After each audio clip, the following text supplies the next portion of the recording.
Good day, good morning, good afternoon, wherever you may be. It's John Summers, the motoring historian, with his old friend from school, Mark Gammy. How are you doing, Mark?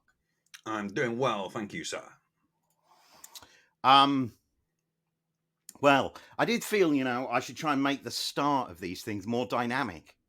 We Got like do a what drum one of roll my and stuff. no, we should like hit with a punchline. We should do like, instead Or we of could do something doing what sexy. That's what they do in the movies. I say what? We could do something sexy like they do in the movies. Have like a Ursula Andress type. No, well, yeah, that or like James Bond, where there's always like violence. There's either sex or violence right at the start to like That's true. really get your attention. But that's just not my style, is it? I'm more Tristram Shandy, where most people never really understand the point of what Lawrence Stern was trying to say because he wrapped it up in such a difficult to unravel kind of a package. But maybe that's the message that you need to work hard at reading Tristram Shandy in order to get something out of it. Maybe that's the message with me as well, that you tuned in to learn about the Lucid and there's half an hour of drivel before I even mention it, and then what I say is really not actually that useful to helping you. It's just entertainment. I don't really know. Dude, it's been done before, man. But greater minds. James Hutton, father of geology. Bill Bryson wrote in his short history in nearly everything that the guy was visionary, but that even people who applauded him said his books were terrible. They were really hard to read. He took 4 volumes to take something he could have said way quicker in as arcane a language as possible and almost as unreadable. But he was the father of geology. So if you wanted to get the tips on, early views on the world, then you needed to plug through it. That is the interesting thing, right? That you tend to feel people who aren't involved in studying history tend to feel history is history and like the facts are the facts, but they're not. The facts of the Roman Empire are what Tacitus and Livy wrote down and what the archaeological record has supported. So I'm not saying these things didn't happen and it's all like some big conspiracy theory, but what I am saying is that history is blurred and nuanced and not and not accurate. And I was going to say something else and I can't remember. Well, historians got to make a living too, man. If it was settled, there'd be nothing to do, would there? Well, they do say that about historians, don't they? That it's the only profession where everyone disagrees. If you had a panel of 4 historians, they would all disagree. And they'd all have like a valid argument and they'd all be friends about it. Can you imagine if that was the case in physics? Can you imagine if that was the case amongst law professors? Mind you, if that was the case among law professors, you'd have the government that we have in the United States at the moment, wouldn't you? But that is a digression. Yeah. So in the news, so in my being more structured and so on, we always talk about the 44 Teeth guys. I've actually not watched any of their stuff to the Nürburgring recently on like 90 sports bikes. It's a bit too. It's them riding my bike, the kind of bikes I have, the way that they should be ridden. I think that's why it's almost like watching another man take your wife out for a meal, kind of thing. But I have followed. You and I have both been fiddling around on Twitter somewhat for different projects. I have followed. I encountered old Alistair Fagan, one of the 44 Teethers. Apparently, he was at Bristol Airport picking up Boothy. Boothy's crossing the road on his crutches with his one leg. Fagan stops to pick him up and gets fined 240 quid at the airport, fined for Is that because you've got to pay to pick people up at the airport now, and he didn't? No. What needed to happen was he needed to go to the car park, and Hopalong needed to crutch it all the way up there. And that was what Fagan was pissed off about. He was like, it's one thing to be like, you know what, you can't all be pulling over and picking up at the side of the road. I understand that. But what are we coming to when we're fining people who, The bureaucracy does not care. The bureaucracy does not care, does it? So, but the fact that the guy's getting around a little bit is good, you know. And we should say we would talk about Boothy because we sponsored him the last TT that he went to. So you know, we're somewhat invested in him. In where once there were two legs, now there's only one. Yeah. He's going to go racing again, isn't he? Awesome, cool. Like. Well, they always do, don't they? They For always sure, do, man. because otherwise you just look like you were scared off. Whether it's like McGuinness, right? Is McGuinness the same rider now as he was before that fall in the Northwest TT? I don't think so. Well, he's quit now, isn't he? Or is he quit? Does he just quit TT? Well, I don't know. I mean, I really hope he does because I don't think you can do it at half. They said on the last one that was his last one last year, and fair play to him. I mean, the guy's the legend. I watched Rutter lead off the last TTs, and I watched him be passed by the younger guys. And I was talking with the guys that I was watching with, who are our age, like 40s, 50s, and they were saying, and we agreed that the discipline for Rutter to ride in the way that he did, were obviously completely within himself in comparison to the way that, you know, somebody like Dean Jones, is it the guy that with the pale blue, the Yorkshire guy? Could be. I'm not up to speed on all of the chaps generally, but no. The point is, he rides within himself, and that's a bloke who's riding to get home rather than riding to win. And I'm not certainly not knocking him for that. So so good luck to him if he comes back and rides again, and I'll definitely sponsor him again. And you know, for sure. Godspeed, Matt Booth. So I've got 2 new vehicles in the last month. Very reserved of you. Have we talked about them before? I can't remember. I think you mentioned that you got something. Is that thing that had broken down? You sent me the picture. One doesn't work, and I bought the other one because it works, and it broke down on the test ride. Yeah, God, weird feeling deja vu. I know it was when I so I've had that Derby moped, 50cc moped forever. So just to rewind somewhat, right? Electric mopeds are coming, aren't they? We were talking about electric bikes the other day. There's these Revel electric scooters in San Francisco. So I was like, I tried one of the Revel scooters. It's governed to 30 miles an hour. Even if you lean over the handlebars, it won't go any faster than 30 miles an hour. I mean, what kind of perversion of the two-wheel concept is this? A machine that can't be persuaded to exceed its natural top speed. So with that thought, I was like, I've got to get a 2-stroke moped. Like this is going to be my response to these electric mopeds. So I did the only natural thing, and I bought from my friend John Garcia. I bought his Derby GP 150, which was the fastest moped you could buy when you could last buy 2-stroke mopeds in America. So it has like a Piaggio motor in it. And it was owned by this Irish road race guy, and he put the exhaust on it and the whole thing, which was all fine and dandy, and it was really fast. But then John pressure washed it, and it's never worked since. And it's over in the corner of my garage now with an auxiliary fuel line hooked up to it, and it did actually run properly a little bit. But I'd reached a point where I was like, after all this time, I just want a moped that works. And Ollie and I were over at John's place the other day, and he had this Yamaha Zoomer, like a 04 Yamaha Zoomer, and it's got those 2 headlights. I'm a sucker for anything that's got like 2 headlights. I love the Gixxers with 2 headlights. I love the stack headlight 60s Pontiacs. I love the pair of headlights. Capri Mark 3s, love Capri Mark 1s, the 3-liter Mark 1s with the quad headlights. Anyway, so I bought this. So John was like, "Do you want to ride it?" I was like, "Yeah." And I was on the block. I was halfway round the block with the throttle on the stop, not without a helmet on, in this jacket before I realized what I was doing. So I was like, well, settle down, but like the moped's cool. So I bought it. And John rode it over later on and was like, you just have to, when it gets warm, I think the pilot's jet blocked. What I should do is take the carb off and clean it.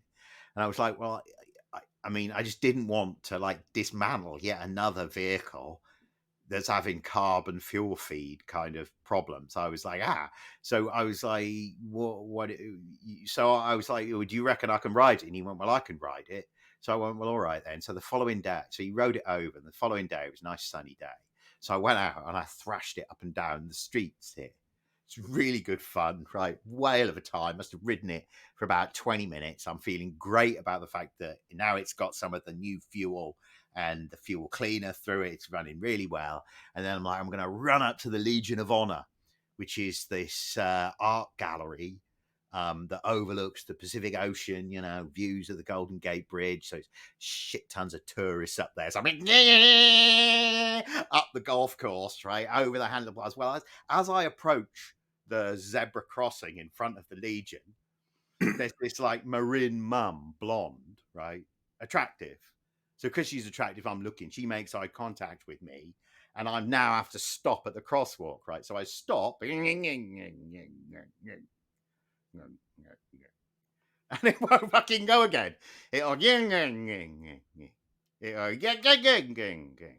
But it's not going anywhere. So she's now crossing, is looking at me. She's rejoined her family. They're looking at me. I'm now.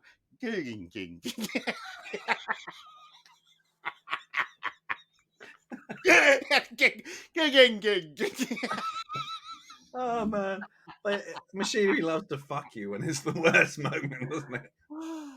So I was just like, so I took my helmet off and I sat down by the fountain and I like took a picture of it, posted it on Instagram, and was like, oh bollocks! I just told Dana that I just bought another motorcycle, and she was going to find out.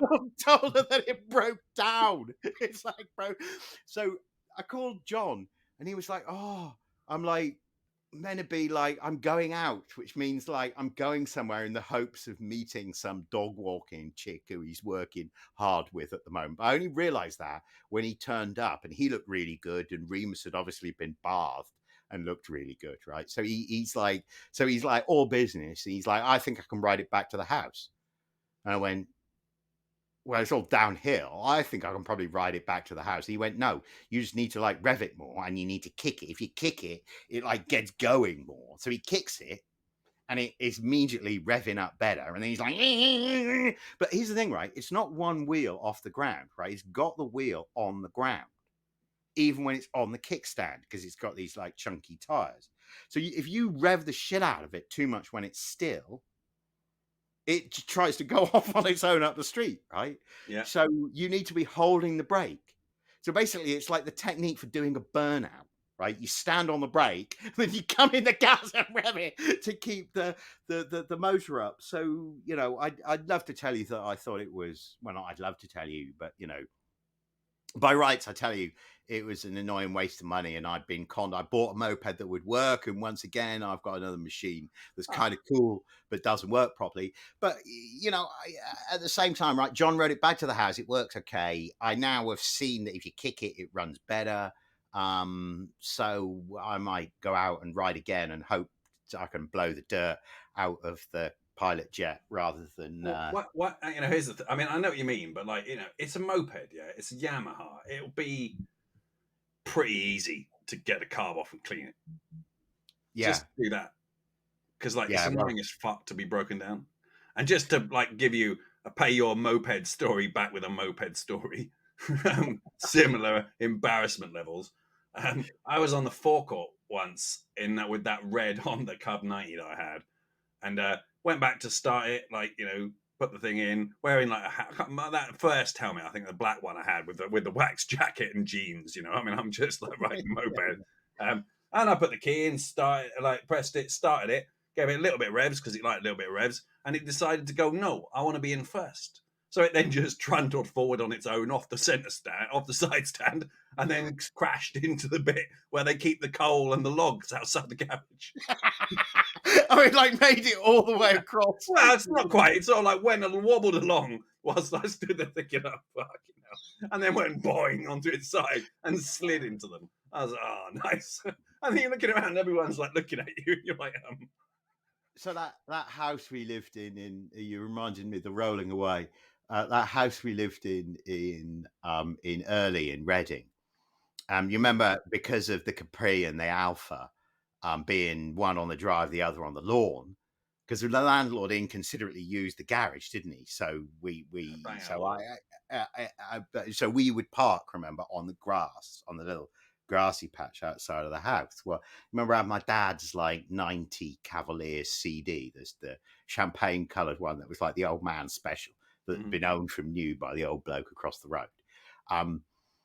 I got back from somewhere, parked up, went in the house, like took a piss, like had a drink, and I stood in the living room looking out the window, and I was like, the car's gone. Where's the fucking car? Where's the fucking car? So I like, woohoo! I run out, and I look left, and it's not there, and I look down, and it had rolled. I'd forgotten to put the handbrake on, and it had rolled down the hill, off the curb, across the mouth of a T junction, and then had run along the curb across the T junction. The road had curved and it had stopped before it got to the main road where there were cars parked and other houses. I remember you telling me about that evening now. I'd forgotten about that. Yeah. I mean, I was like, that was... Some days, Providence is backing you. Well, it's as David Hobbs said, it's better to be lucky than good. Mm-hmm. Well, that happened to Dens, didn't it? And like the car was a write-off. Did it? Not that car, obviously, or that. But I'm sure. Yeah, he told me that his in one of the cars he had in Plymouth, he didn't put the handbrake on like hard enough, and it rolled back down the hill and smashed into another car. Yeah, man, it happens, especially if the handbrake like is on. And not quite. I mean, in that BMW, like I had the handbrake on, but not quite on enough because when I was on the channel, it slid backwards when there was a sort of jolt, and I thought, did that slide backwards? And you're never quite sure when you're sitting in the thing. Is it just that you're looking out the window at the time and that starts moving? So I was like, fine. And then I thought, as they started to go the beep beep, I thought I was just on the case. I was like, hold on a second, I feel wrong about this. I should maybe try and pull forward. And the ticket guy came by and went, move, they're going to hit your door. So I pulled it forward and was just in time. He went, buy a lottery ticket today, mate. So you got to be careful with that sort of thing. I mean, what was going to hit your door? Huh? What was going to hit your door? That would hit the back of the car because when you're in the channel, you got the barriers that come down in between. Oh yeah. Oh, so when the barrier came down. Oh, you. Well, so I wasn't under it, but they open up. They open up like that, and then so they don't go up into the ceiling. They open up to the side, and because it comes forward, if you've moved at all, it's going to hit the back of your car. Huh. Or the front, for that matter, but I think only the back because of the way they open up. But yeah, I don't know. It's lucky escapes, so yeah, it's easy done. Yeah.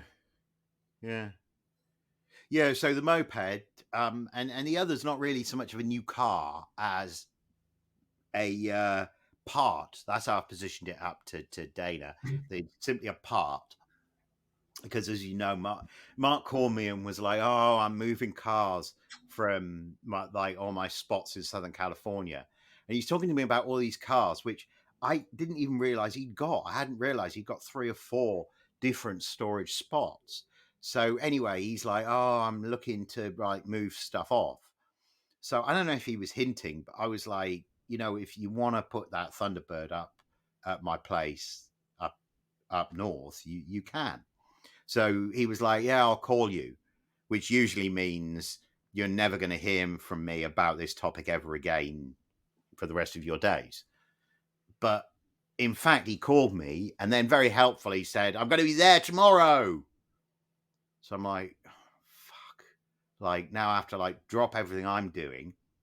Because here's the thing, right? So what I should say is the car. So do you remember years ago, I told you that when he was doing his, quote, gate building, close quotes, business up in Mendocino, where in return for some of the gates, one of the places that he was working at, there was stuff like that at the time when he was looking at it was not interesting, like square body Chevy pickup trucks, which has since have become super collectible. But when I remember when you told me about them, I was like, whatever, that was not something. But there were two cars that were there that were of interest. One was a Bandit era 78 Firebird Trans Am, but it was all blue exterior, metallic blue exterior, blue interior, silver fire chicken. And that was the car that he was really most interested in, but that required some money and he wanted to take that. But in the end, he took what was the guy's granddad's car that was this navy blue. They obviously liked blue cars in that family, didn't they? Looking back, navy blue over navy blue Thunderbird 66 Thunderbird.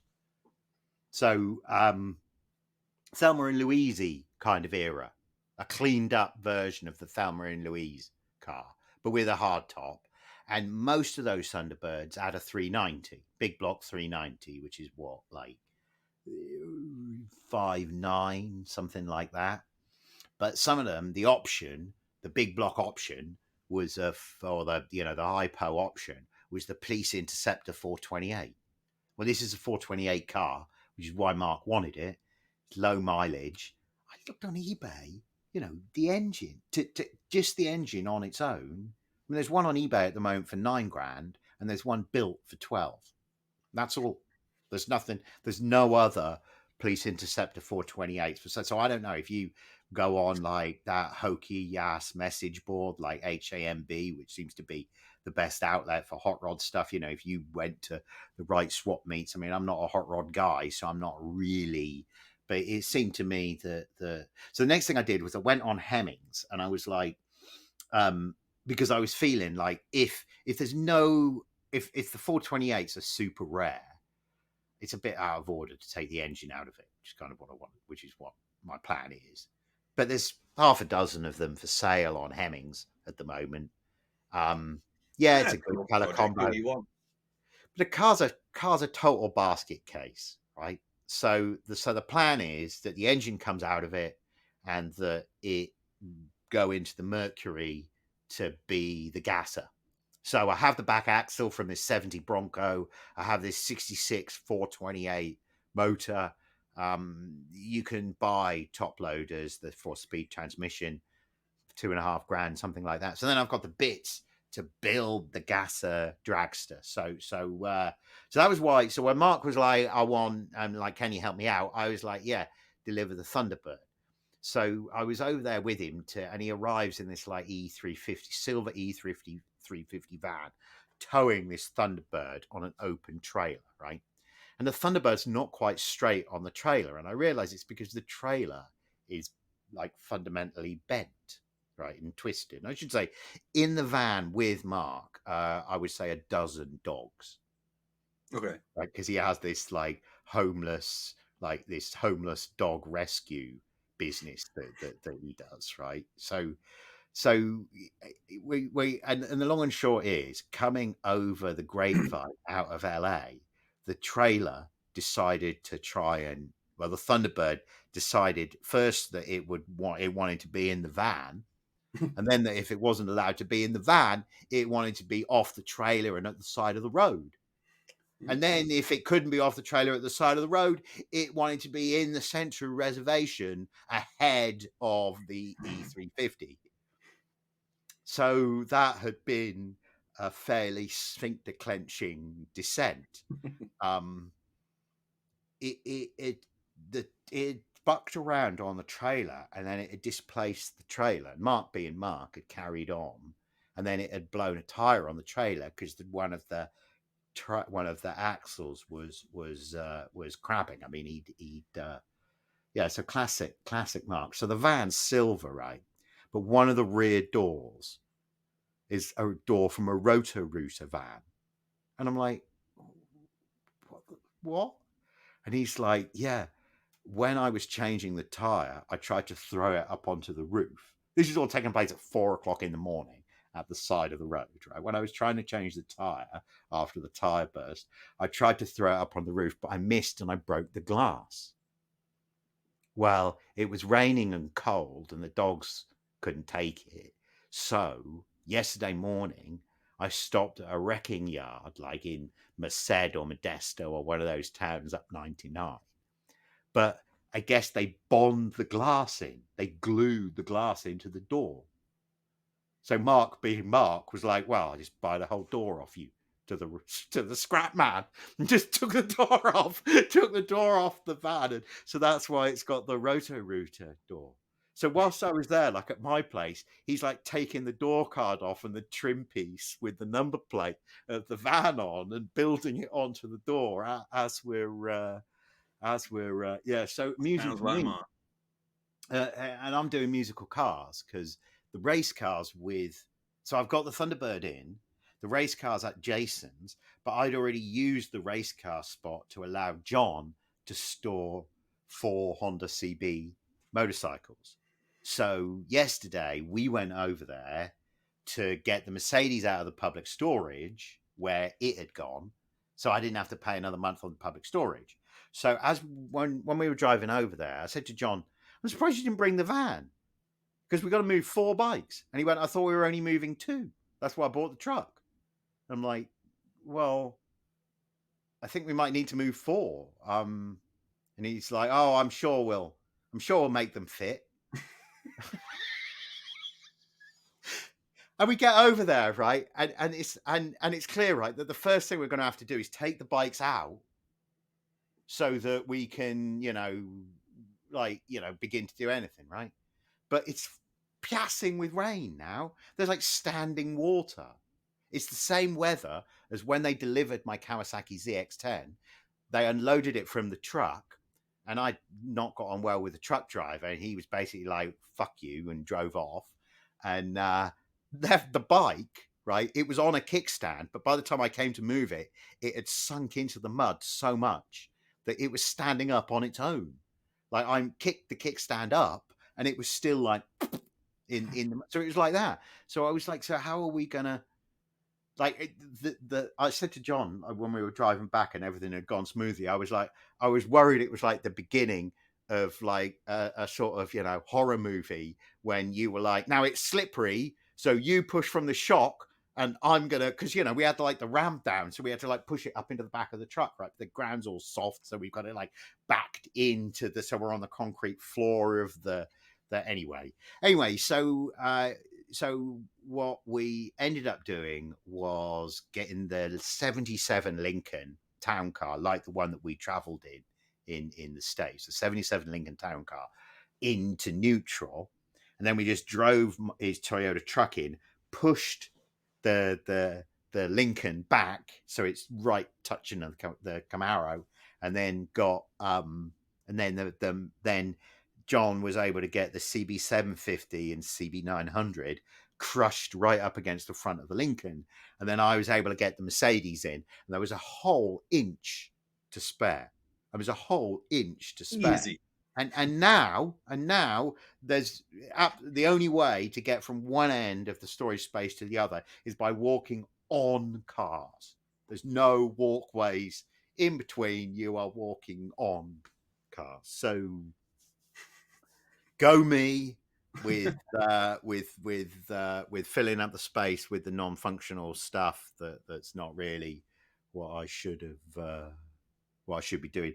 I'm also on the subject of my collecting. I'm also very much feeling that I started doing the sports bikes because I was interested in this idea of you remember the sports bikes. I was inspired. I was in Miami and I was in that Windward art district there, and I was in this Chufty art gallery, and the artist who had like this terracotta kind of colors and things going on, he painted a Kawasaki ZZR 600, and all these art types were going, very interesting. Looking at this $2,000, not that interesting sports tourer up on a plinth. And I was thinking that was the first time I'd seen motorcycles truly as art and realized that other people could see motorcycles as art as well. So I then began to think, well, if I'm really I'm really into these things. I feel really passionately about them. If anybody can do what you've heard of avant garde fashion, right? Where it's like thought leadership, it's ideas that kind of seem like bullshit, and they seem crazy and they're out there a little bit, but sometimes years go by and they're seen to be quite prescient. And these things come from the gut. When John Garcia started buying Suzuki GSX-Rs, it wasn't because he was like, oh, these oil-cooled ones are going to escalate in value because these... It wasn't anything like that at all. He just liked them and he had the money and he didn't want to save in the bank or do the stock market. And he enjoyed surfing Suzuki GSX-Rs, and, you know, he bought lots of Suzuki GSX-Rs and rode them and became a connoisseur of them. And, you know, and then, oh, what? I was ahead of the market and now they're worth much more than I paid for them. You know, so seeing that, right, and failing to buy a Suzuki Hayabusa for $3,000, a 99 one owner, 20,000 mile, you know, the bike, having let that go, I decided. So that was what led me to do the bike collecting. I'm now feeling another stage of this avant-garde collecting, and we've touched on this somewhat before. I want an 18-wheeler. I want a big truck. I want a big diesel truck with, you know, I want a proper highway hauler, not a Peterbilt or gussied up, not one of these ones that tows stuff to Walgreens or Safeway locally. I want one of the ones that are out on the highway that are going to be autonomous and electrified first. I want one of the ones that tows between the distribution centers, and I'd like a Freightliner, and I want it at it. And if it's truly to be my avant-garde collecting, even if I had the funds to get a decent one, I should get a clapped out one right at the end of its life, because that is my earth. I mean, where are you going to keep it is the obvious question. Okay, well, that I gave considerable thought to as well, because this is the reality, right? That storage, to enjoy the car hobby, is to have storage problems, right? And we were just talking about the storage problems earlier. The whole reason why that Cavalier rolled down the hill was because the Capri and the Alpha were sat there on the drive there, weren't they? So I think it's a scale thing, right? I think that you begin with finding somewhere where you can rent land cheaply and put a shipping crate on there. And I think you do a series of 40-foot shipping crates, because each 40-foot shipping crate is 2 cars, right? Or, you know, however many bikes you can shake a stick at, right? So you and I think the step from there is buying land. And I think the step from there is putting up like a building on that land that becomes the space. The challenge for me is that I don't like leaving, you know, I don't like leaving my toy box away. I like to be close to the toy box.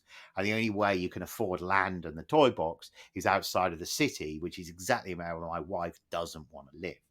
So this is why I did the bikes, really, because I can get lots of them in my garage here in the city without needing to you know, again, where's the truck going then?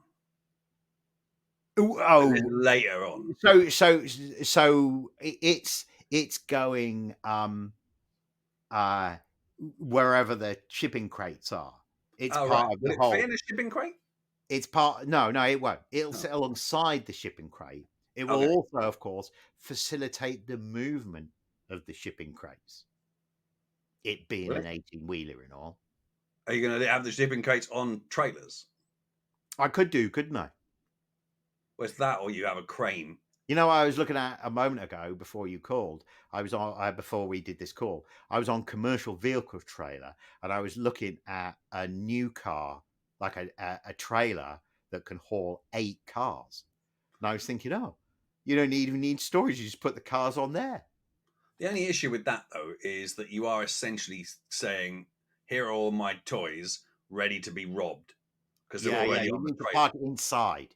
You need to put the whole rig inside. Yeah. Yeah. Yeah. I mean, look. Yeah. It'd also be a total asshole because if you needed to get off one of the cars at the front and, you know, one of the ones in between didn't start or couldn't be moved for some reason, which would never happen with any of the cars that I was likely to interact with. Yes, but the other wrinkle with it is that California has this rule that you can't operate any commercial vehicles with diesel engines that are older than 2010. Hard and fast rule, none at all. But I was beagling and schneegling around, and I realized that there is an exemption for vehicles that are driven less than 1,000 miles a year. So I can drive any polluting old piece of shit, even in California, as long as I think you mean you can drive any old classic. That's got to be a classics policy, isn't it? Less than 1,000 miles a year. Well, except it doesn't specify age. That's what I was looking at this morning. Was I remember the exemption was there, but I was reading this morning. It doesn't specify age. There's another angle here that John's trying to work, which is the Irish moving guys have a truck, and he's wondering if he can use that truck for storage. But well, candidly, the legality of the truck is considerably in question. There was some tomfoolery where the finance company that owned it went bust, so they still own it, but they never took possession of it, and until they take possession of it, you can't. There's like it's like in title limbo. It doesn't have a legal status. How we talked for half an hour, and I'm only on the second. How have I talked for half an hour? I'm only on the second item on my agenda. So I've my vision is working towards this truck at the moment, and I will do a CDL, like a commercial driver's license, so I have the skills to operate it properly. Yeah, and I am conscious of the fact that if you're driving some old piece of shit that's, you know, weighing 44 tons, that's, you know, a serious safety thing. So it's a bit like, you know, flying cool old planes. They're like cool, but they're dangerous. I'm not sure, you know. So I might, you know, but I want to, as I say, it's this concept, and this is what I wanted to touch on with you, is this concept of avant garde collecting, the concept of getting something just because you think it's cool for no reason other than you think it's cool and you're feeling it. And even if other people aren't feeling it, it's your poem and it's your thing. And in time, the general perception will catch up, because they will, right? Diesel trucks. In the year 2040, diesel trucks are going to have completely disappeared. Like a diesel truck that you can drive and has like 18 wheels and a Detroit 2-stroke diesel. Those things are going to have disappeared completely. They're all going to be these electric things that are controlled remotely, aren't they? So they're going to be like steam engines at that point. Well, then they're going to be interesting. I'm not saying they're going to be worth anything, but I'm also saying nobody preserves. People are going to preserve the Peterbilts. Nobody's going to preserve the Freightliner in white that was owned by Ryder, has now done 3 million miles and is over. It's ready to be broken up. No, Summers is going to step in and save it. A sleeper. It's got to be a sleeper. Yeah, mostly for the aesthetics, but also for the practicality of it. You too can wank where some trucker has wanked before.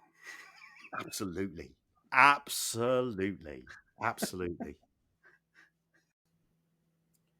So remember when we were living together, maybe 20 years ago, we watched Miami Vice again.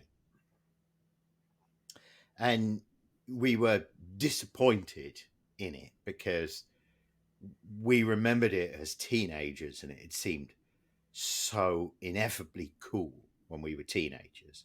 And then when we watched it again, like in the early 2000s, it just seemed naff, basically. And then it's sort of, now it's made its way into the realms of coolness again, right? And I'm struck by, you might remember a couple of years ago, I'd obviously through cars, I'd rubbed up against in YouTube new retro wave music, because so much new retro wave music has Lamborghini Countach and Ferrari Testarossas, you know, pictured in it. So I'd encountered new retro wave music and through new retro wave music, I realized that there was this whole sort of 80s like retro kind of thing going on that had taken, you know, Miami Vice to be, you know, the center of this like archetypal coolness, right?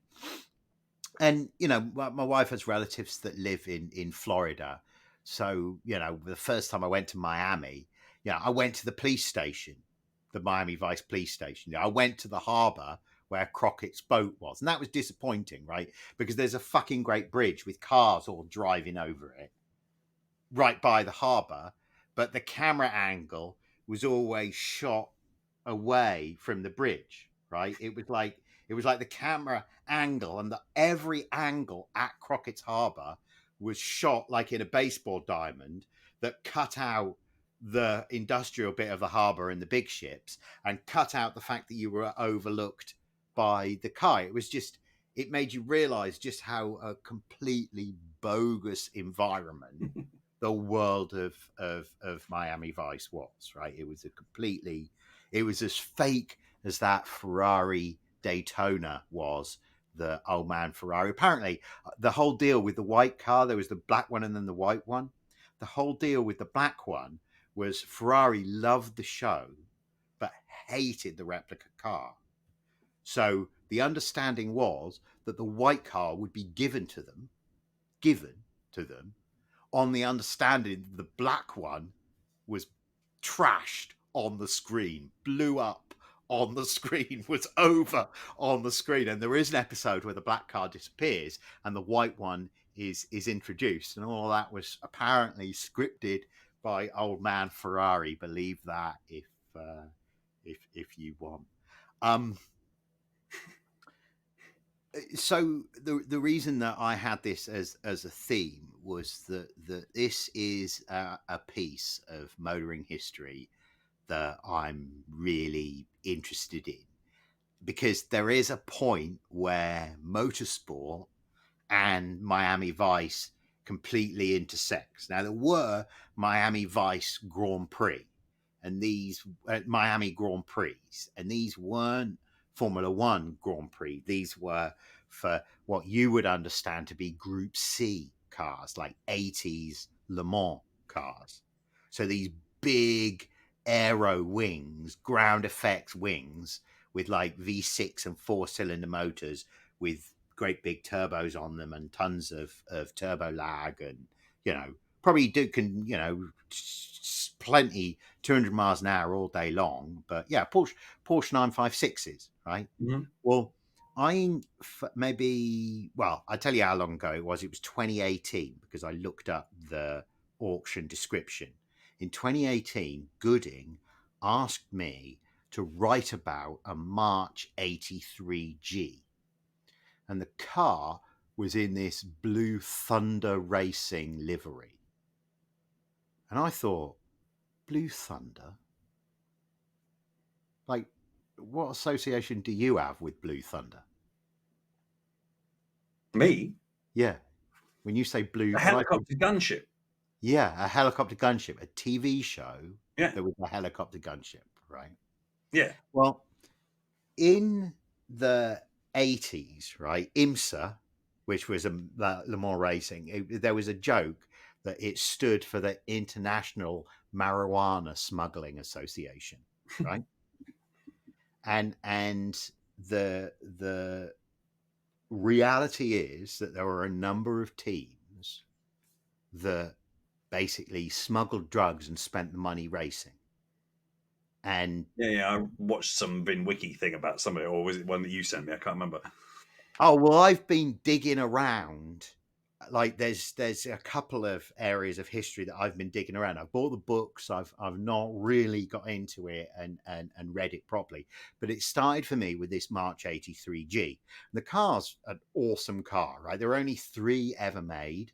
One's in this Blue Thunder livery. Another's in this Red Lobster livery. You know that restaurant, Red Lobster?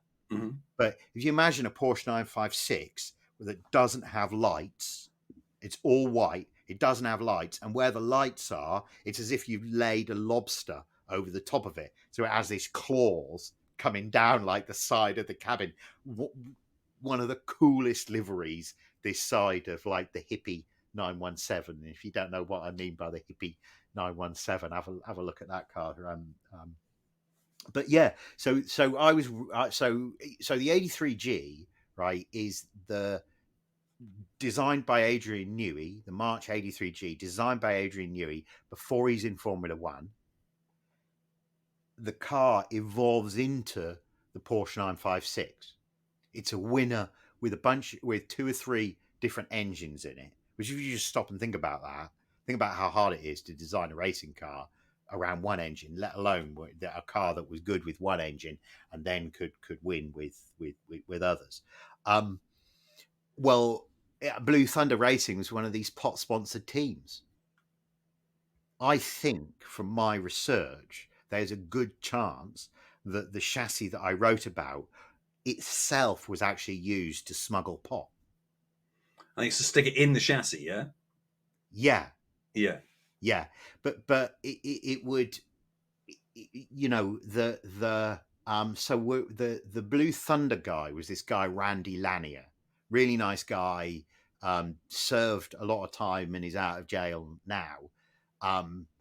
But the Miami Vice tie is that it was all mixed up with flying as well, right? That the cars and the flying was all sort of tied together, and the you know, and it's I tell you what it is, right? We've all seen Top Gun Maverick, right? And there's Maverick living in the warehouse with the hot rod plane and the bikes and it's the epitome of cool. The coolest people in the Miami Vice world were the people that flew the planes. And the fact that you could, you know, you could be Top Gun Maverick, right? And not have to take the army shill. You could have done it flying drugs easily if you were ethically negotiable, compromised in that kind of way. Yeah. So Lanier and Blue Thunder, right? I reckon they were sitting around smoking a joint one day. The show comes on and they're like, "That's fucking cool. What are we going to call the team?"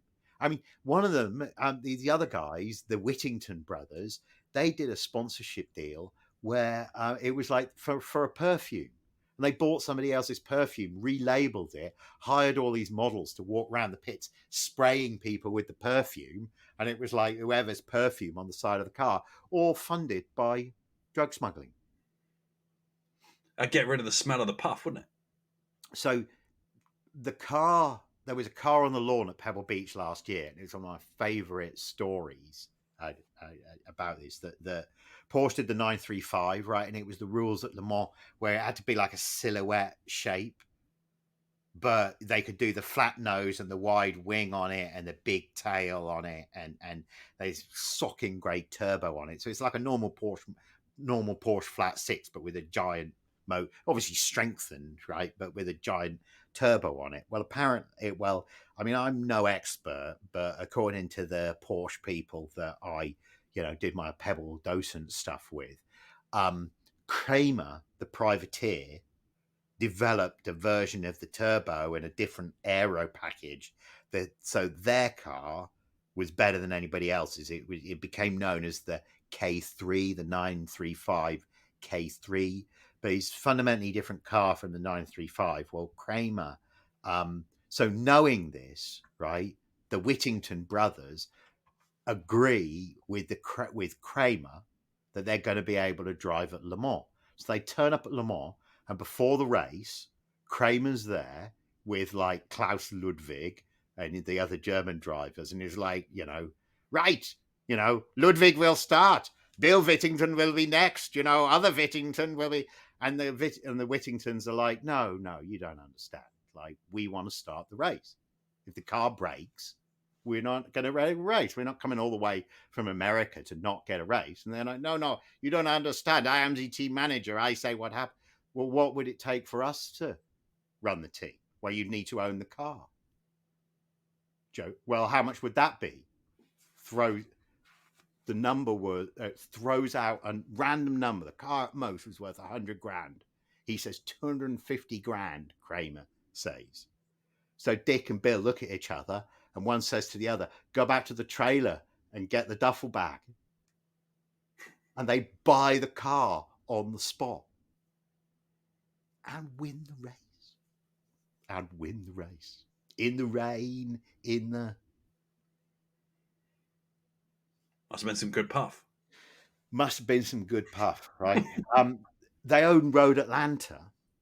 And the thought was that what they used to do was they would fly two identical planes. Two planes would take off from like one from a race location, say, and another one from some spot in South America, say. And then as they approached US radar, one would go under the other and they would fly like this to Road Atlanta. And Road Atlanta has a long straight on it. So Road Atlanta, super long backstretch. The two planes would come along and one plane still underneath the other one. And, you know, the one with all the jugs in would land on the runway and the other one would carry on to its like legitimate location. Now, the way that story cropped up was that people driving on the track would notice these weird skid marks. Because it'd be like, you think about what a runway looks like versus what, you know, there's, you know, halfway down, you know, like the part of the track where it's like wide open throttle and there's like skid marks there. That you know what I mean? That's not, so yeah. So,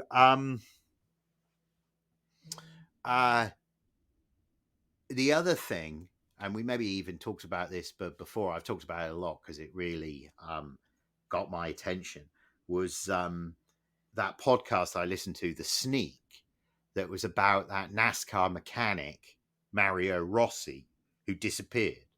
He was an engine builder and he disappeared. And without wanting to give away what happens in the Sneak podcast, because it's an amazing story, brilliantly told, without wanting to give away, you know, without wanting to do a plot spoiler, it's where NASCAR meets Miami Vice, and the intersection point was, Mark, the last time I saw him is like, you know, there's a boat near my storage unit. He's looking at the boat. I'm like, what are you doing? He's like, best source of date correct big block motors is boats. In the 70s, people were going to junkyards, taking motors out of Cadillacs and so on, taking big block motors out of cars and pushing them in boats. And now it's a great way to find them again, right? So that intersection between cars and boats, think about Miami Vice, think about Crocket. Yeah, he has the Ferrari. He also has the cigarette boat. Why do you have the cigarette boat? Because you might just land the float plane out to sea and you go out in the boat and you pick it up and you come back. And you need the boat to be as fast as fuck because the customs guys are going to try and intercept you. You need to be out there, grab the stash, and back again as fast as possible. You would clearly need to be some mean pilot to land in the open ocean. Maybe you don't land in the open ocean. Maybe they just circle and chuck the stuff out. But the point is that was the point of those cigarette boats. I think that was how Mario Rossi got wrapped up in that whole scene. I think he didn't just build engines for race cars. I think the race car engines went in some hot rod boats as well. And I think that meant that he got mixed up with some people who it might have been better that he didn't get mixed up with. I think they had that 935 at Goodwood Festival of Speed last year. Yeah, it's white. Well, I mean, whether or not it was that one, they had a 935. I think it was this orange one, to be honest. They're awesome cars. Oh, fucking yeah. They were originally designed with the wide body all the way up the door, but regulators were like upset about it, and that's why they had to take the doors off. So if you look at a 935 at the side, it looks like a 911 glass house, and everything is completely 911. One of the things very noticeable is that it almost seems it's almost like one of those hot rod Volkswagen Beetles when I was looking at it on the lawn at Pebble, because the windshield's so upright. Yeah.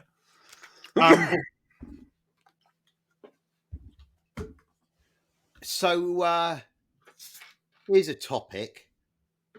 Haggerty, the classic car insurance company, Mm-hmm. are buying all the car shows. So, for example, they bought the Amelia Island Concours, partly, I think, because Bill Warner wanted to retire, and it was like his thing. And you might think to yourself, well, can you buy a Concours? Well, I guess you can, because Haggerty have been, because it's been an ongoing concern. So if you, in the UK, Hubnut does that event, the Festival of the Unexceptional, where, you know, if you have an Austin Maestro, you can take it along, kind of thing.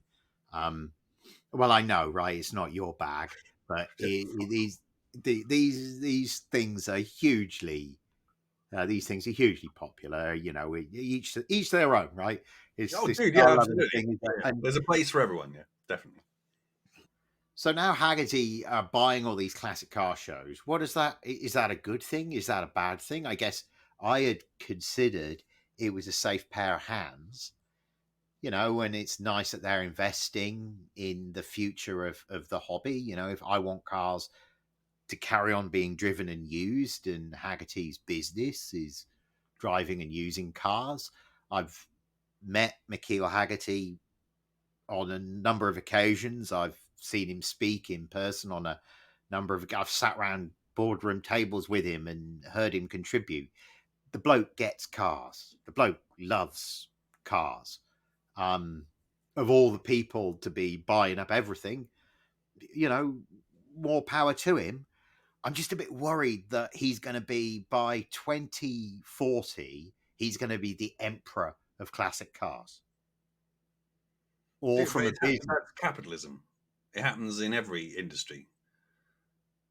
I'm not talking about the business side of it. I'm talking about what does that do to the classic car movement? What was once something that was independent has now become not just a corporate entity, but one particular corporate entity, and a particular corporate entity that has a particular agenda. And I want to know whether or not I'm paranoid. You know, I spoke to an old friend, you know, somebody who's been really influential to me over, you know, at Pebble Beach last year. And he was the person who, when I was like, you know, Haggerty are buying everything, he went, yeah, how do you feel about that? And I said to him, I'd never really thought about it before. And he went, yeah, I'm not sure how I feel about it either. And that was what set me thinking, what implications does this have for, you know, is it a good thing for English heritage to own all the, you know, castles and earthworks of a certain kind in Britain? Yes, I believe that it is good. But they don't make enough money. Like, so they need protecting. Car shows, I mean, you know, it's they're owning shows, and so instead of just saying, you know, there's the old car space and I'm going to insure it, they're saying there's the old car space, I'm going to insure it, but I'm going to protect my own business by making sure people are still driving on the road. And the way that I'm going to ensure that they do that is by making sure there's a really vibrant community of shows and events. Because if there's no shows to go to, you know, nobody's gonna. If there's no event to go to, it's nice to show off, yeah, isn't it? I mean, let's be honest. It's nice to go and play with your toys. People don't do it enough, so you know, I think that should be encouraged. Yeah. But is it all of it being? But these shows that used to be independently owned and now all, you know, the whole. There's a sense of, you know, when the music label owns the band's music. You know, there's something weird about that to me. I'm just, as I say, until I had the conversation with Mark Gessler, I hadn't had any thought about it at all. And then after that conversation, I was like, I like McKeel Haggerty. I just don't like power concentrated in one entity. Yeah. I mean, and there are plenty of parallels as to how it can go both ways, can't you? Isn't it? Doesn't it? And often, it doesn't. The Regency doesn't survive down the generations, if you like, in terms of. If you've got a really talented general, doesn't mean the son of the or the son of the king is going to be any good. So yeah, and Haggerty are a publicly traded company. Yeah. So they're going to be driven by, yeah, and there's a sound business case, right? That if you're insuring cars, you need to, if you can create a theatre for people to use the cars and then protect that, it's a bit like drive the values. That's what you can do. You can drive enthusiasm and drive the values. So the more they do from that point of view, it's going to be a good thing, I guess. It does. It's difficult for it not to drive some level of homogeneity, because it's the same company with the same people with the same heads. So therefore, they can only have so many ideas. But I actually had lunch with the guy that's dinner, I should say, with because Wayne. I say this it's not really me. It was Wayne. Knew the guy, so I tagged along, and we had dinner in a restaurant at Pebble a couple of years ago. He is, I like the people that I meet at Haggerty. Of all the companies to be doing it, I feel, I almost feel I feel better about that than I felt about Mercedes buying everything at Brooklands. Even though that was that, if it hadn't been Mercedes, if it hadn't been a German company, it maybe wouldn't have stuck in my craw in quite the same way. But at the same time, I recognize that Mercedes are an excellent caretaker. Haggerty are that caretaker.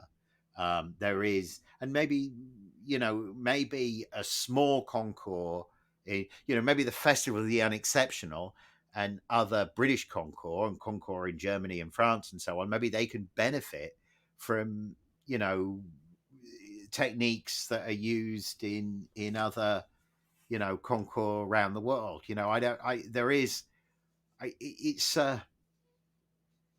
It's just weird that an amateur thing's becoming corporatized. I think that's my basic contention. Mm-hmm. Yeah. All right. We talked for ages. Let's do the quick fire. We'll probably talk for another half an hour in the quick fire. What is your favorite car movie? Or what do you think the best car movie is, or both? Well, I can't profess to have watched all the car movies, so any taking everything caveated. But I saw this on the list about an hour ago. So I reckon I haven't decided yet to narrow it down to an actual winner, but for different things, and we can include the next item on the list, which is best car chase, in the same conversation, I think, because they are inextricably linked. I like Taxi, the original one in French, where he's driving. Is it that Citroen, or is it a Peugeot? But the one that comes up on like jacks and lowers itself down and stuff, and it's basically a romance whole thing. Yeah, is it white? White. Yeah, it's a Peugeot 405, 406, isn't it? Yeah, 406. But it's essentially a soppy romance movie, broadly as I recollect it, through the fug of a Wilds Lane living room. But yeah, that was pretty special. Because in the opening scene, the guy gets in and goes, "Get me to the airport." Like, "You've got to get me to the airport." And he's like, "Well, how long have you got?" And he sets the time on his watch and gets there quicker. But the guy throws up when he gets out of the back of the thing because it's been so violently driven, like a touring car through the streets. So that's pretty good. I enjoyed that. I've only seen that once. It was a long time ago, but I remember thinking it was pretty cool. I like the one in France, obviously, with the assassin bit going on. I can't remember. Ronin, yeah, that's pretty good. I like that S8 quite a lot. Not just the S8. There is the scene with there's this scene everyone remembers at the end with the M5 and the Peugeot 406, where Robert De Niro's sitting alongside. They got a left-hand drive car, and then rigged it up, but his reactions are real, right? So the car's being driven and he sat on the other side. You see what I mean? They used a British registered right-hand drive car. Yeah. So the front driver. He does look like he's bricking it at points. Well, he is, because Yeah. the bloke, because he's next to a stunt driver who's doing his Who's damage. giving it 10 out of 10. Yeah, absolutely. Yeah. There's a scene, I remember a scene with a brown Mercedes, like first generation Mercedes S-Class. And I remember enjoying that scene very much. And yeah, It's that pretty is good. a good movie for Yeah, cars. it's got some quality bits. So when he like does that lovely four-wheel drift in the S8 round the corner on cobbles at the top of the hill to go back down the next street, that's just chef's kiss. Really nice. But yeah, so I like that. And then I know it's cake. Yeah, I know it's cake. But like the Bad Boys 2 550 scene where he's sliding it around and firing an Uzi out of the window. I mean, like, come on. It's just lovely. That whole scene where they're like dropping shit off the back of, or is that in Bad Boys 1 where they're dropping stuff off the back of car trailers and bouncing them along the road? No, that is Bad Boys 2, and he's driving the 550 in between it. And look, it's early CGI, so some of the bits you're like, all right, it's a little bit like that's computer enhanced. I mean, it's still pretty cool. People are getting hit in the face with like flying cars and massive 550 V12 wailing through the whole thing. So yeah, it's pretty cool. I quite enjoyed that. I think for me, I always would say that I thought Le Mans was my favorite car movie. I'm not sure if it is now. I've watched it so many times with Ollie. I'm not sure if I'm a bit over it. I do think Le Mans is probably the best movie that I've watched about motor racing. The Senna movies, the Senna documentary is really, really good as well. But I don't know, and I don't know what I'd say my favorite car movie is. I mean, Lane Blacktop deserves a mention. But what I would say for car chases, I encountered this on YouTube. In the wake of Dirty Harry, there were like a bunch of Italian movies made that were like Italian versions of Dirty Harry. And there's one movie called Roma Violenta, which you don't need to speak much Italian to understand it. Yeah, I'm getting it. And the clip that I remember is there's a armed robbery and the bad guys make off in one of those BMW sedans, early 70s sedans that are like the 1600 or 2002s, but were a bit bigger, and they had the square lights. So there was it Neue Klasse? Is that what they called it? It was like the Neue Klasse design, but the bigger. Anyway, one of those. So the bad guys are making off in there, and the good guy, he's following in a burgundy Alfa sedan, and it's through Rome. It's really pacey. It's really gritty. There's one scene where the bad guys like cut across a park, and there's another, and there's some people waiting at a bus stop, and they machine gun the people at the bus stop in the hope of holding up the bad. And a lot of the clips on YouTube, that bit's edited out because it's so fucking gratuitous. So absolutely gratuitous, but they and then like they hold some people up and they machine gun him again. And there's another scene that I remember I used it in one of my classes one time, or one of my students said about that his favorite scene was that the hero's like this blonde guy with like a big mustache, which the Italians call I baffi conquistadori, which is brilliant. This is Clay Regazzoni, one of Ferrari's engineers, one of Ferrari's like employees, described Regazzoni as having I baffi conquistadori, and I always remember that because that's the kind of moustache the hero has, right? And so the windshield has been riddled. This Alpha's been riddled with bullets, so you see him like lean back. And he puts his feet up and he kicks the windshield out, and you can see like the wooden dash and one of those shifters that comes out of the floor, but more out of the dashboard. So the knob's really close to the steering wheel. What my student pointed out was it's that moment where there's been the chase, then there's been the out of order incident at the bus stop. Now with the kicking out of the windshield, there comes some like 70s widdly woo music, and the chase speeds up. They're like outside of town, like the chase has a rhythm to it. I can't believe I've waxed so lyrical about Roma Violenta. It's like an 8-minute car chase, and there is a bit of under cranking. You know, it is sped up in places, but really, really enjoyable. Okay, you have a 2-car garage in Monaco. What's in it? Money, no object. No Money, no object, but you and your wife, these are the 2 cars for you and your family. Yeah, so I won't be anything stupid. I don't know. Let me have a think about that one. I mean, my instant thought is to have something like city useful. Well, I'll go first whilst you're thinking. Go on, then. My first one was exactly what you thought. After I have something practical, right? My wife needs to drive something. A Turbo S Cabrio, a late model Turbo S Cabrio in whatever. I was thinking actually more city practical than that. I was thinking like a Yaris GR. No, well, you can have your Yaris GR. On the other side of my garage, and I'll say it now before I think more and change my mind, Bentley, a period proper Bentley.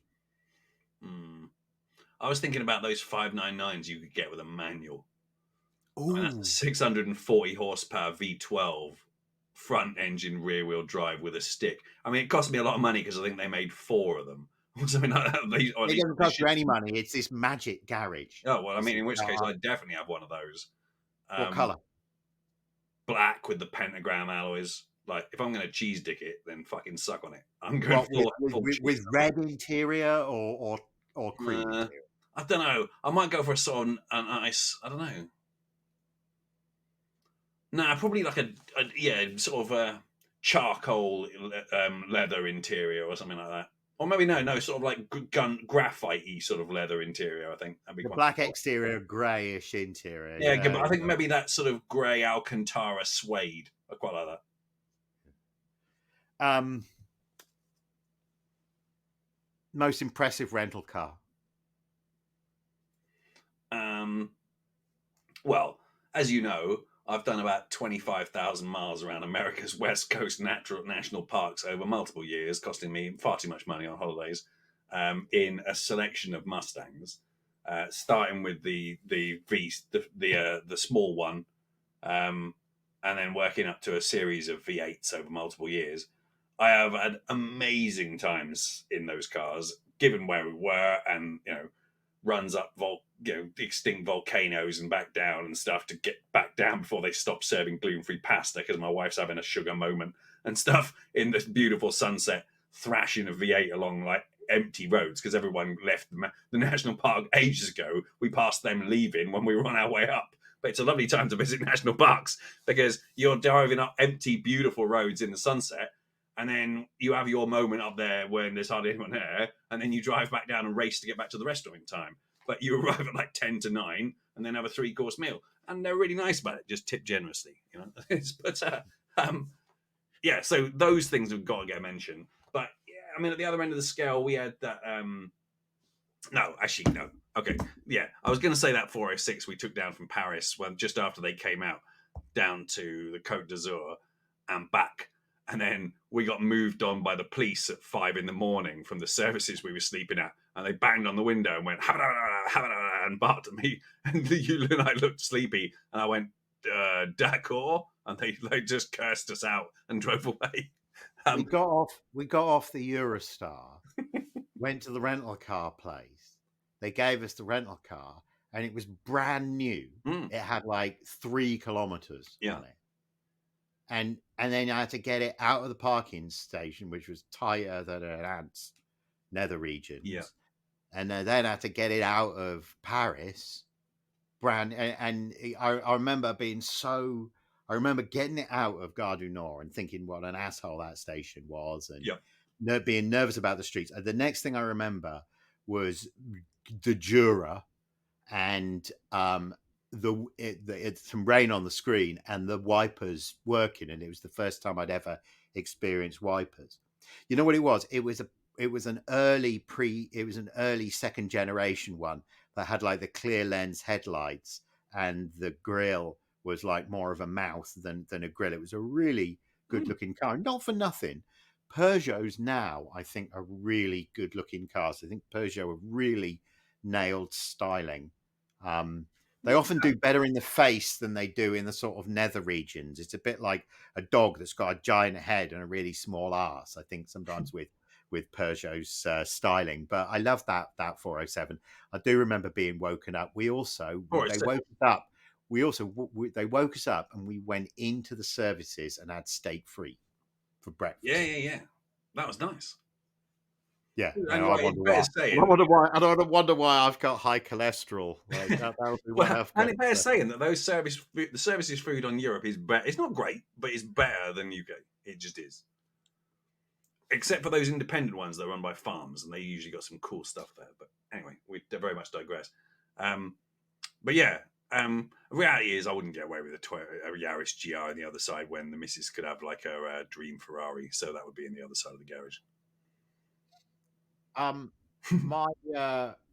My most impressive rental car was when Mark Newton and I went to the 2006 NASCAR race at Fontana in LA, and he rented an Infiniti G35 sedan.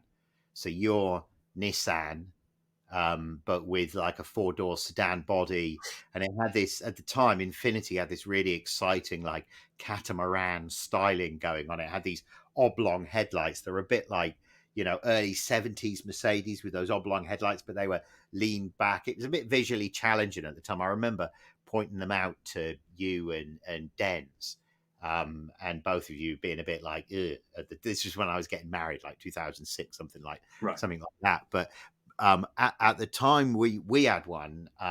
So after Fontana, when we were driving home, we came off one freeway and north of LA somewhere, and it was a sweeping right-hander. And I don't know why Mark was going as fast as he was, but we were in this like right-hander about like 120 miles an hour or something like that.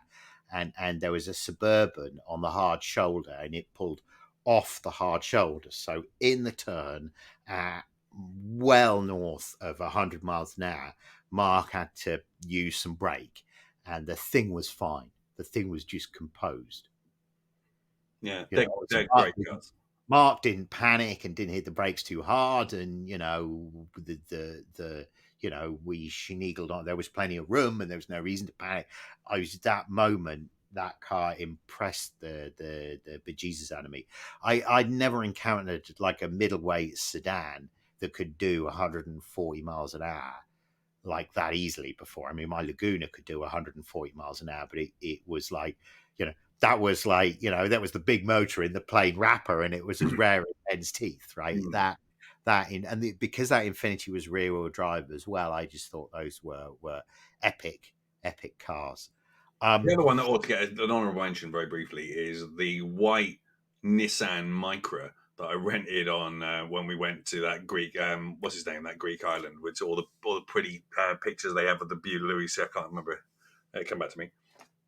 But we went there, and for the last day, we had to check out, and our flight wasn't until like 9 o'clock or something like that in the evening, 9:30, I think it was.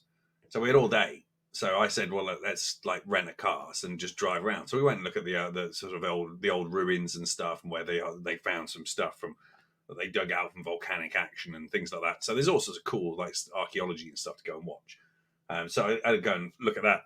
But this thing had it was on Steelies, black, lost all the wheel caps, absolutely baggy as you like, terrible car in virtually every way. But it didn't need any fuel. When we got in it had the fuel light on. And Angie said, are you going to put some fuel in it? I said, nah, it'll be all right. We're really going to drive around the island for a bit and then drop it off at the airport. And, I don't really want to like waste time. So we didn't. And it beeped at me all the way around. And got all the way there. And then the handoff procedure was, it wasn't Avis, can I say. It was a mate of the guy who owned the place that we were renting, sorted it out. And he did make me sign something, but I can't even remember if I got a copy of it. So, but yeah, what we did was parked it in the long stay car parking outside the airport, leave the car unlocked, and throw the keys under the passenger mat and walk away, which is my favourite checkout procedure of any rental. Much better than standing in the queue. I think they should implement that at Hertz and stuff. The Swiss need some of that. Oh, don't they ever? They really do. The Swiss need some of that. Plenty of that. Plenty of that. But did it work? Yeah, I left the car. we went into the airport. I'd never actually answered the quick fire question last week of what was the worst car that I ever owned. Oh. And I did sit and think about it. And, you know, it is a race to the bottom with the stuff that I've owned. You know, we're ending where we came in, aren't we, with my shitty cars, with my terrible cars. And so I was going to put it to you: worst car I ever owned, the blue Cortina that I sold to gypsies. My dad sold to gypsies for £30. That blue Cortina that I had, that was pretty bad, wasn't it? It broke down a lot. It did. Oh yes, it was unreliable too, wasn't it? Because the orange one, it was very rusty. That orange one. You remember you opened the door one time, and it did work. It was a bad damp starter. Yeah. So we were almost late for those A levels when I parked it too far down the driveway and I couldn't push it up the driveway. That's right. And we had push it up the driveway and then jump in, and it would roll down the street, and I could jump start it easily enough because I knew it wanted to start. Yeah. So maybe the blue Cortina Crusader, maybe that Econoline van that I had here, that E150 van that I bought from Stanford and then put like 20,000 miles on, and Mark had in LA for a bit, and the one where the brake pedal went to the floor. And the other story I remember about that van. Do you remember one time when you visited and we were driving on California Street in San Francisco? And I know it was California Street because it's the one with the cable cars. And you know what I'm going to say? I got it stuck on that white line, didn't I? It was like wheel spin. Yeah, that was smoke. Slide sideways down the hill, smoke, and I had to slide down, sideways down there. Yeah. That was fucking quality, yeah. Now that was a bad car. But like, dude, I mean, I've got a video. My Capri was a terrible car, though. Yeah, it was pretty bad. But I mean of those three, the van worked the most. So I mean, like, I like the 8-directional seat control the van had. So on the passenger side, you got in, you could just move it around with one finger. Because that was a modification I made. That was a modification I made. It had those brown. It had the brown plastic seat first, but then Mark's I see. Is that why it was only screwed in with one screw? Mark's dogs chewed that seat up. So I was like, fuck this chewed up doggy seat. It felt like you were sitting in the loo when you were driving it after the dogs had chewed the seat up. So I was like, and you know where that is now? It's in Ollie's shop now, that seat. That's all that's left of that van. Because the van's gone, everything else of that van went to the great Scrapman in the Sky in 2016 or 17, something like that. It's been gone a while now. But I actually don't see the mold on the window. Yeah, it was mold, moss. Well, there was moss, and oh man, do you remember at the end it got all black widowed up because I put it in storage in a field, and I came back. They moved in. They recognize the cool. They want to be associated. Paid up like the methy dude that was like in the field, and I just got in it and started it. I so wanted to know if it was actually going to start, or if I was going to have to like hang out with the methy dude and try and jump it, or some craziness like that. But it fired up straight away, and I just drove it straight to the nearest gas station. And I had to get straight to the nearest gas station. As I was putting air in it, there was black widows crawling out from behind the gas, but from behind the wheel caps. Like absolutely, like I say plural because I did one wheel and I was like, well, maybe I just won't do that wheel. Went to the next one. And there were two on that one, and I was like, I'm just like, So then you're driving, and it was full of stuff, and every like little itch or every drop of sweat, you were like worried that it was a black widow down the back of your neck. That would absolutely, yeah. And then I put it in my storage unit, drove away. And it was only a week later that I was like, shit, I just put a Black Widow infested vehicle in my storage place with all my other vehicles. Like, how, like, yeah. They'd probably just snuff it. Yeah, well, they did, but it took a couple of years, to be honest. I was seeing them for a couple of years because Dana used to be terrified if I went over there with Ollie, because the bike can be enough to kill I don't want to don't want to snuggle. Yeah. I feel like we've come to a natural conclusion there. Cool. All right, buddy. No worries. Appreciate your time, Mark. I'll see you next time. Yeah, take it easy, man.